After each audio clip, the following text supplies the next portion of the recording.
सबसे पहले हाँ। मुझे 5 साल 6 साल पहले मेनोपॉज आया था। तो उसमें मैंने सोनोग्राफी कराई थी। तो मेरा एक जो गर्भाशय है उसमें थोड़ी नींबू जितनी गांठ थी। तो उसमें कोई मैलिग्नेंसी तो नहीं आई थी। लेकिन डॉक्टर ने बोला कि अभी 2-3 बार सोनोग्राफी 6-6 महीने में करना पड़ेगा। और फिर देखेंगे कि क्या है, उसका आगे रिपोर्ट करना पड़ेगा। तो मैंने बोला ठीक है। फिर ये सिस्टम से मैं जुड़ गई थी। तो ये सिस्टम की वजह से जो हमारा 16 घंटे का जो फास्ट है, तो उसमें क्या होता है, जो नेगेटिव अपने बॉडी में जो चीज ज्यादा बनती है तो उसका सफाया हो जाता है। वो कैसे कि जैसे वो अपने जो अच्छे सेल होते हैं वो नेगेटिव सेल को खा जाते हैं। तो जो गांठ बनती थी उसका जो बढ़ना था वो तो बंद हो गया। और जो थी वो पूरी तरह से मतलब कि पिघल गई। तो दूसरी बार जब रिपोर्ट कराने गई तो कोई भी उसमें गांठ नहीं थी मेरी। तो डॉक्टर ने बोला अच्छा हो गया है। फिर मेरा 2013 में कैटरेक्ट का ऑपरेशन हुआ था। उस टाइम में ये सिस्टम से नहीं जुड़ी थी। तो वो अपने आप मतलब कि डॉक्टर की जो सिस्टम थी उस तरह से मेरा ठीक हुआ था। और फिर दूसरी आंख का जो कैटरेक्ट आया वो पिछले साल आया था। तो उसमें ऑपरेशन तो हुआ, लेकिन जो हमें दवाई लेनी पड़ती है दुखावे की या कुछ जितना ध्यान रखना पड़ता है, तो उसमें मैंने 10 दिन में ही मेरा जो काम था वो अपनी अच्छी तरह से करने लगी थी। और वो भी इतनी जल्दी से अच्छी तरह से ठीक हो गया था।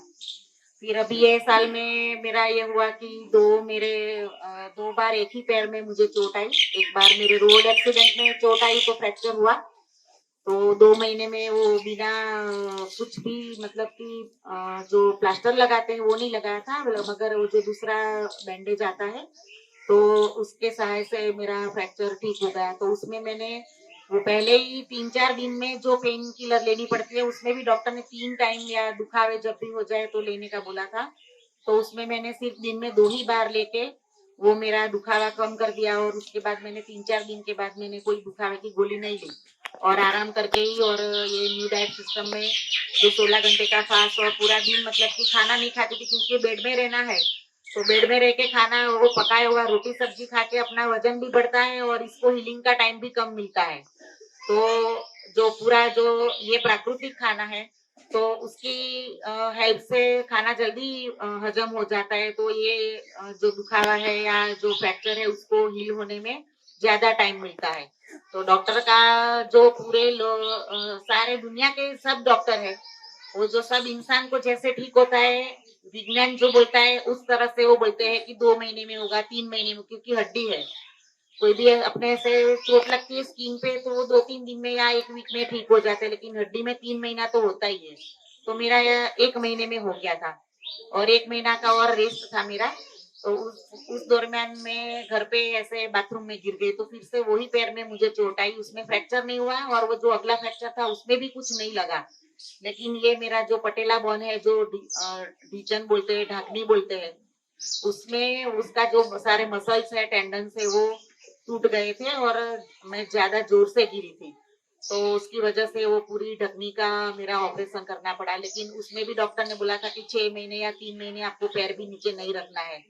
तो अभी मेरे तो 2 महीना ही हुआ है और मैंने ड्यूटी भी ज्वाइन कर ली है फिर से। और मैं अपने आप अभी आप देख रहे हो कि ऐसे कोई भी बिना सहारा लिए लकड़ी या स्टिक कुछ भी लिए बिना मैं चल सकती हूँ। और इतना मेरा अनुभव है। मेरी लड़की का भी एक्सपीरियंस है कि वो कनाडा में है और वहां पे 6 महीने पहले उसको बॉन में जो वीक बॉन में बॉल आता है तो 50 साल के बाद लोगों को उसमें कुछ प्रॉब्लम आता होगा है। तो उसमें उसको अभी ये 30 साल की उम्र में उसको प्रॉब्लम आया कि उसमें ब्लड सर्कुलेशन नहीं हो रहा था बॉन में। तो उसका कोई जो भी कारण है वैज्ञानिक दृष्टि से तो वो कारण तो उसके लागू ही नहीं पड़ता है। लेकिन कोई भी अननोन वजह से या बैड लक समझो या उसका लक समझो कि उसको यहाँ आना होगा और 6 महीने उसको यहाँ रहने को मिलेगा ट्रीटमेंट की दौरान। तो वो यहाँ पे आ गई और उसका ऑपरेशन हुआ। तो डॉक्टर ने अभी उसको चलना भी नहीं बोला था क्योंकि पैर में जो बोन था वो पूरा वीक हो गया था, डेड हो गया था। ऑपरेशन में उनको बोन मेरो ट्रांसप्लांट किया तो उसमें फिर से जैसे कि ये ट्री है झाड़ है उसमें नए पान आते हैं, ऐसे उसमें बॉन में भी वो जो ब्लड सर्कुलेशन वो फिर से चालू होता है। तो उसको पूरे 6 महीने लगते हैं वो पूरा सर्कुलेशन चालू होने में। और उसका अभी 3 महीना नहीं हुआ है ऑपरेशन का, अभी ये 16 तारीख को 3 महीना पूरा होगा। तो अभी वो भी चलने लगी है। तो उसमें भी डॉक्टर हैरान हो गए कि आपका न्यूट्रिशन है वो मेरे सब ऑर्थोपेडिक पेशेंट को मुझे देना पड़ेगा कि आप लोगों दोनों माँ बेटी इतने जल्दी ठीक हो गए। तो मैं अपने खुद साक्षी हूँ, ये आपका एक्सपीरियंस है कि ये खाने से या इतना घंटे फास्ट रखने से ठीक हो जाते हैं। क्योंकि सारे डॉक्टर ऐसे बोलते हैं कि दवाई लो दूध लो, दवाई लो दूध लो, सवेरे उठ के ये दवाई लेनी है उसके साथ दूध लेना है, हड्डी का ऑपरेशन है तो कैल्शियम की गोली लेनी है। तो मैंने कोई अपनी मेरी इतनी मेनोपॉज भी आ गया है, इतनी मेरी 54 एज रनिंग है, अभी कोई कैल्शियम की गोली उस टाइम भी नहीं ली, दूसरी बार भी नहीं ली, फिर भी मैं अभी चल सकती हूँ, ठीक हूँ, कोई और दूसरा फ्रैक्चर भी नहीं हुआ और इतना सारा जल्दी रिकवरी भी हो गया। तो ये मेरा इतना सारा एक्सपीरियंस है। और मेरे घर में जो भी है, मेरे मेरे साथ में मेरे फ्रेंड्स है, मेरे साथ में मेरे जो कलीग है मेरी ड्यूटी में, सबको मैं ये डॉक्टर जन्ना का जितना भी वीडियो होता है फॉलो करने के लिए बोलती हूँ। एक्सपीरियंस कैसे जूस बनाना, मैं जब भी ड्यूटी पे जाती हूँ तो मैं 2 बड़े 500 ml के जूस बना के लेके जाती हूँ। अभी मैंने ड्यूटी स्टार्ट किया तो 2 में मतलब कि 2 और 2 4 महीने से मैं ड्यूटी पे नहीं जाती थी। तो मेरे जूस के बिना सब लोग सूने पड़ गए थे मेरे फ्रेंड्स। तो बोले कि चलो अब नेहा आ गई है तो जूस पीने को मिलेगा। तो मैं हर रोज सबके लिए मतलब कि 2 जूस लेके जाती हूँ, एक ग्रीन जूस और रेड जूस। तो सब में से सब दोनों जूस में से सबको बांटती हूँ और बाकी का फ्रूट्स वगैरह लेके जाती हूँ। तो हम लोग सब खाना शेयर करते हैं और मजे से खाना खाते हैं। तो सबको मेरा जूस अच्छा लगता है और सबको मैं बोलती हूँ कि इनसे मिलिए, जूस बनाना सीखिए और जो भी खाना है या कोई भी सलाह लेनी है तो मेरी बहन का वीडियो देखिए, फॉलो करिए। तो सब लोग वैसे करते भी है, प्रॉब्लम में सब पूछते हैं, फोन करते हैं, देखने आते हैं, मिलने आते हैं। और जी, और ये बताइए कि आपने आपने ये क्योर कर दिया तो आपने सुबह से रात तक क्या डाइट लिया, तो आपको ये 6 महीने की जो हीलिंग है वो आपकी दो महीने में आपको हील हो गया, तो आपने ये ऐसा क्या किया, वो पूरे दिन का डाइट शेड्यूल सबको बताइए। मैं 12 बजे तक तो कुछ भी नहीं लेती थी, लेकिन कभी कभी मैं ऐसे ही सोचती हूँ कि बेड में ही रहना है तो 12 बजे तक क्यों, मैं 3 बजे तक की भूख नहीं लगे, 4 बजे नहीं लगे तो मैं 4 बजे तक पानी भी नहीं पीती थी।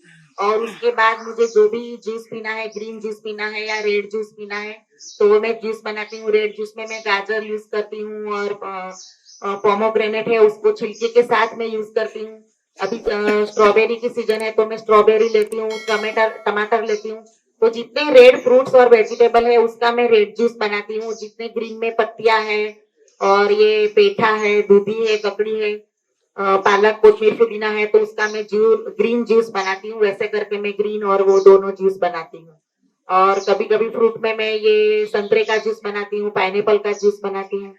तो ये सब जूस पीती हूँ और खाने में सलाद लेती हूँ और फ्रूट्स लेती हूँ।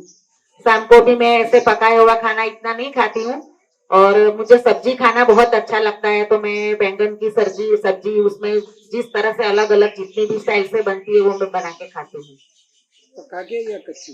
पका के, सब्जी पका के खाती हूँ। लेकिन 20%। हाँ, शाम को मैं जो खाती हूँ उसमें मैं रोटी नहीं खाती, रोटी खाना इतना अच्छा नहीं लगता है। ये सब्जी और जूस और फ्रूट, ये 3 चीज में लेती हूँ। और जो जैसे डॉक्टर बोलते हैं कि और यहाँ सबके घर में ये चलन होता है कि चलो सवेरा हुआ 7 बजे स्कूल जाना है, बच्चे को दूध पिलाओ, फ्रूट दे दो, नाश्ता दे दो। दोपहर में 12 बजे घर पे सब आते हैं, बोलते हैं कि चलो काम वाली बाय आई आएगी, अभी 1 बजे बर्तन खाली कर रहे हैं तो खाना खा लो। छोटे बच्चों को भी ये खाने का यही रखते हो या उनका अलग है? मेरे 2 लड़की और लड़का है। तो लड़की का तो अभी शादी हो गई है तो ससुराल में है, तो वो भी यही फॉलो करती है, तो वो भी मेरे जैसे ही करती है, मतलब कि झरना बहन जैसे गाइड करती है उसको भी।